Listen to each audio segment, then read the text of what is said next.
প্রিয় ছাত্রছাত্রীবৃন্দ, আজ আমরা মূলদ সংখ্যার ধর্ম সম্পর্কে আলোচনা করব। মূলদ সংখ্যার বিভিন্ন ধর্ম রয়েছে, যেমন আবদ্ধ ধর্ম, বিনিময় ধর্ম, সংযোগ ধর্ম ও বিচ্ছেদ ধর্ম।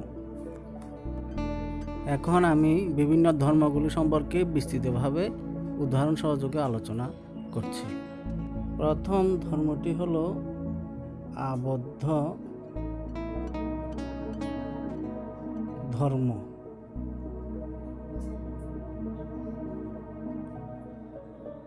এই আবদ্ধ ধর্মটি হলো দুটি একই ধরনের সংখ্যার মধ্যে কোনো গাণিতিক প্রক্রিয়ার পর প্রাপ্ত সংখ্যাটিও যদি পূর্বের সংখ্যাগুলির মতো একই ধরনের হয়, তবে বলা হয় সেই সংখ্যাগুলি ওই গাণিতিক প্রক্রিয়ায় আবদ্ধ। যেমন দুটি মূলদ সংখ্যা 10 ও 25 নিই।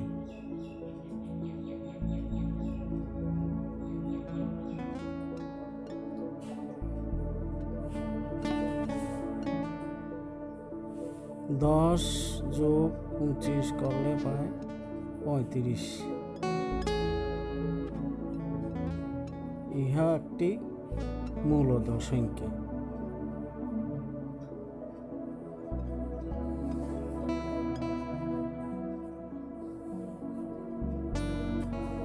সুতরাং মূলদ সংখ্যা যোগ প্রক্রিয়ায় আবদ্ধ।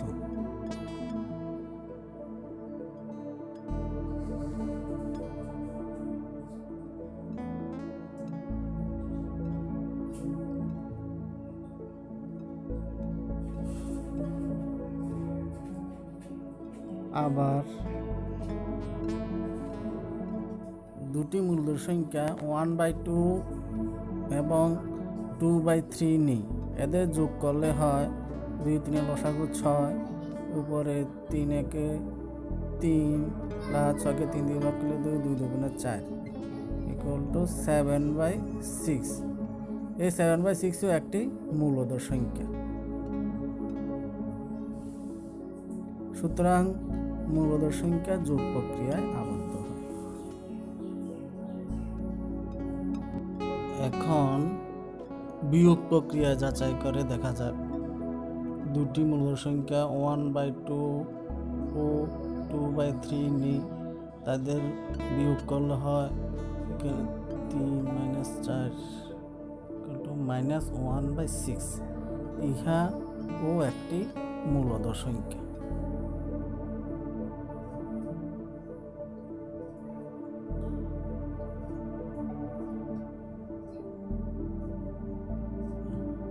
সুতরাং মূলদ সংখ্যা বিয়োগ প্রক্রিয়ায় আবদ্ধ হয়।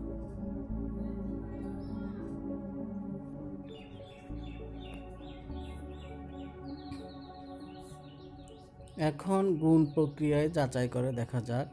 দুটি মূলদ সংখ্যা 2/5 ও 7/8 নিই। এখন 2/5 ইন্টু 7/8 করলে হয় 2 দিয়ে 8কে ডিভাইড করলে 4 ইকুয়াল টু 7/2, 5 4 20, 7/20। ইহা একটি মূলদ সংখ্যা। সুতরাং দেখা যাচ্ছে মূলদ সংখ্যা গুণ প্রক্রিয়ায়ও আবদ্ধ হয়। এখন ভাগ প্রক্রিয়া যাচাই করে দেখা যাক। যে কোনো দুটি মূলদ সংখ্যা 5/2 এবং 0 নিই। 5/2কে 0 দিয়ে ভাগ করলে, আমরা জানি 0 দিয়ে কোনো সংখ্যাকে ভাগ করা যায় না, ইহা অনির্ণেয়। সুতরাং ইহা মূলদ সংখ্যা নয়। সুতরাং ভাগ প্রক্রিয়াটি মূলদ সংখ্যার ক্ষেত্রে আবদ্ধ নয়। এখন আমরা বিনিময় ধর্ম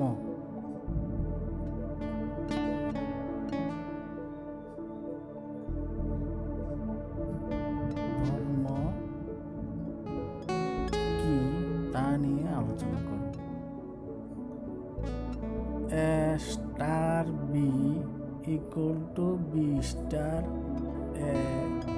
হলে স্টার হলো যে কোনো বীজগাণিতিক প্রক্রিয়া, তখন তাকে বিনিময় ধর্ম বলে। যেমন 1/2 এবং 2/3 দুটি সংখ্যা নিয়ে গুণ করলে 2 কাটা যায় 1/3। আবার 2/3 ইন্টু 1/2 করলে 2 কাটা যায়, তাহলে 1/3। সুতরাং 1/2 ইন্টু 2/3 ইকুয়াল টু 3/2 ইন্টু 1/2। অর্থাৎ মূলধন সংখ্যার ক্ষেত্রে গুণ প্রক্রিয়া যে কোনো ক্রমে করা যায়, আগেরটা পরে পরেরটা আগে নিল একই উত্তর আসে। সুতরাং ইহা বিনিময় ধর্ম। আবার 7 ইন্টু 9 ইকুয়াল টু 9 ইন্টু 7, যেমন 7 equal to 9 equal 63, 9 into 7 equal to 63, উভয় ক্ষেত্রে একই মান আসে। সুতরাং ইহা বিনিময় ধর্ম মেনে চলে।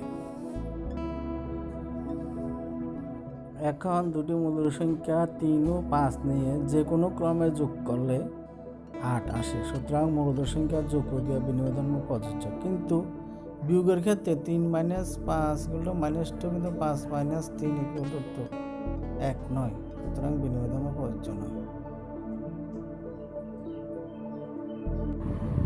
এখন সংযোগ ধর্ম সম্পর্কে আলোচনা করছি। সংযোগ ধর্মটি হলো A star B star C equal to A star বির মধ্যে bracket A star B star C, B star সির মধ্যে ব্র্যাকেট দিল। অর্থাৎ এ বি সি তিনটি মূলধন সংখ্যার গাণিতিক প্রক্রিয়া করার সময় প্রথম দুটিকে একসঙ্গে সংযোগ করলে বা শেষের দুটিকে একসঙ্গে সংযোগ করে আমরা যদি প্রক্রিয়াটা করি, যদি রেজাল্ট সেম আসে, তখন তাকে সংযোগ ধর্ম বলে। যেমন 2, 3 ও 4 এই তিনটি সংখ্যার মধ্যে আমরা সংযোগ ধর্ম প্রয়োগ করলে প্রথমে 2 + 3 করলে 5, সঙ্গে 4 যোগ করলে 9। আবার 2 + 3 + 4, 3 ও 4-এর মধ্যে সংযোগ করলে প্রথমে 2 + 7 = 9। সুতরাং উভয় ক্ষেত্রে সমান রেজাল্ট আসে, অর্থাৎ এরা সংযোগ ধর্ম মেনে চলে। সুতরাং যোগ প্রক্রিয়া সংযোগ ধর্ম মেনে চলে। এখন বিয়োগ প্রক্রিয়ার ক্ষেত্রে পরীক্ষা করে দেখা যাক। 2 - 3 - 4, 2 - 3 মধ্যে ব্র্যাকেট দিলে -1 - 4 ইকুয়াল টু -5 হয়। আবার 2 - 3 - 4, 3 - 4 এর মধ্যে ব্র্যাকেট দিলে 2 - -1 ইকুয়াল টু 2 - +1 ইকুয়াল টু 3। সুতরাং উভয় ক্ষেত্রে ভিন্ন মান আসে। 2 - 3 - 4 নট ইকুয়াল টু 2 - 3 - 4 ব্র্যাকেট। সুতরাং বিয়োগের ক্ষেত্রে সংযোগ ধর্ম প্রযোজ্য নয়। এবার গুণের ক্ষেত্রে পরীক্ষা করা যাক। 2 × 3 × 5, 2 × 3 করলে 6 × 5 30। আবার 2 × 3 × 5, 3 আর 5-এর মধ্যে ব্র্যাকেট দিলে 2 × 15 ইকুয়াল টু 30। সুতরাং উভয় ক্ষেত্রে সমান মান আসে, অর্থাৎ গুণের ক্ষেত্রে সংযোগ ধর্ম প্রযোজ্য হয়। এখন ভাগের ক্ষেত্রে পরীক্ষা করা যাক। 2/3/5 হলে 2/3-এর মধ্যে ব্র্যাকেট দিলে 2/3 ইন্টু উল্টে কী হবে 1/5 ইকুয়াল টু 2/3 15। আবার 2/3/5, 3 এবং 5-এর মধ্যে ব্র্যাকেট হলে 2/3/5 ইকুয়াল টু 2 ইন্টু 5/3 উল্টে যাবে ইকুয়াল টু 5 to 10/2। সুতরাং 2/15 নট ইকুয়াল টু 10/3, অর্থাৎ ভাগের ক্ষেত্রে সংযোগ ধর্ম প্রযোজ্য নয়। এখন বিচ্ছেদ নিয়মটি আলোচনা করব। এ বি সি তিনটি যে কোনো মূলধন সংখ্যা হলে বিচ্ছেদ নিয়মটি হলো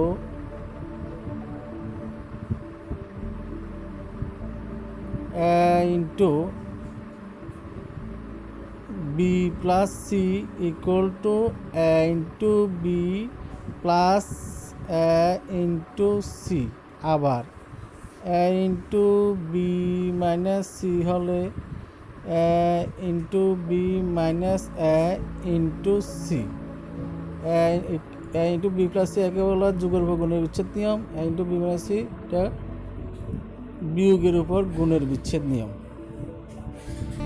এখন পরীক্ষা করা যাক। 2 ইন্টু 3 প্লাস 5 হলে 2 into 3 plus 5 equal to 8 equal to 16। আবার বিচ্ছেদ নিয়ম প্রয়োগ করে 2 into 3 plus 5 equal to 2 into 3 plus 2 into 5 equal to 3 to the 6 plus 2 5 10 equal to 16। সুতরাং উভয় ক্ষেত্রে একই রেজাল্ট আসে, অর্থাৎ বিচ্ছেদ নিয়মটি প্রযোজ্য হলো। উভয় ক্ষেত্রে সমান মান 16 এবং 16 আসে। এখন বিয়োগের উপর গুণের বিচ্ছেদ নিয়মটি পরীক্ষা করা যাক। 5 ইন্টু 7 মাইনাস 3 হলে 5 ইন্টু 7 মাইনাস 3 ইকুয়াল টু 4, 5 4 যায় 20। আবার বিচ্ছেদ নিয়ম প্রয়োগ করে 5 into 7 minus 3 equal to 5 into 7 minus 5 into 3, 5 7 35 minus 15। উভয় দিকে সমান মান আসে, অর্থাৎ বিচ্ছেদ নিয়ম প্রযোজ্য হবে।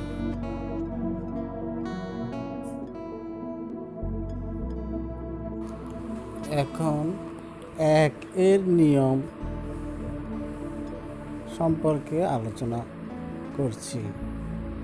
a যে কোনো একটি মূলধন সংখ্যা হলে a into 1 equal to 1 into a equal to a হয়, অর্থাৎ 1 এর সঙ্গে যে কোনো সংখ্যা গুণ করলে সেই সংখ্যাটি আসে, কোনো পরিবর্তন হয় না। সুতরাং 1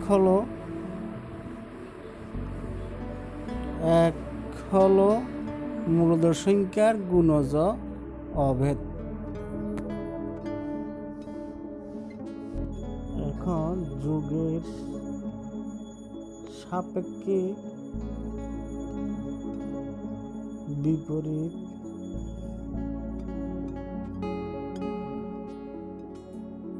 সংখ্যা সম্পর্কে আলোচনা করছি। যে কোনো সংখ্যার সঙ্গে যত যোগ করলে শূন্য আসে তাকে যুগজ বিপরীত সংখ্যা বলে। যেমন 2 plus minus 2 equal to 2 plus মাইনাসে মাইনাস 2 ইকুয়াল টু 0। সুতরাং 2 এর যুগজ বিপরীত মাইনাস 2 এবং মাইনাস 2 এর যুগজ বিপরীত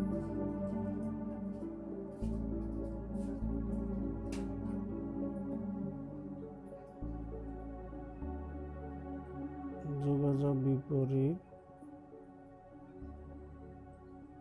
2 হবে, অর্থাৎ এর যুগজ বিপরীত হবে মাইনাস a এবং মাইনাস a এর যুগজ বিপরীত হবে a।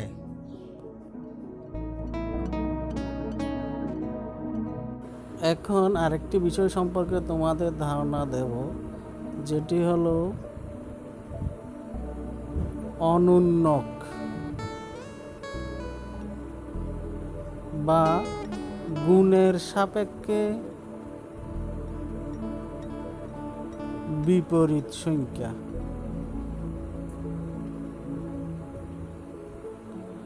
দুটি সংখ্যার গুণফল 1 হলে এদের একটিকে অপরটির অনুন্নক বা গুণের সাপেক্ষে বিপরীত সংখ্যা বলা হয়।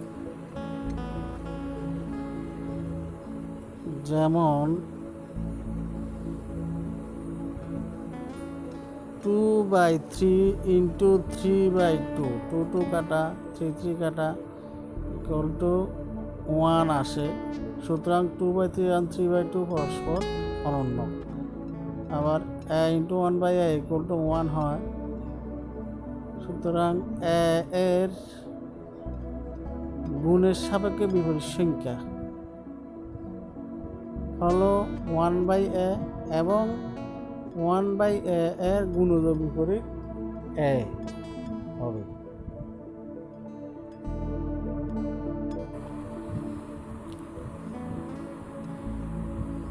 আজকে এই পর্যন্তই।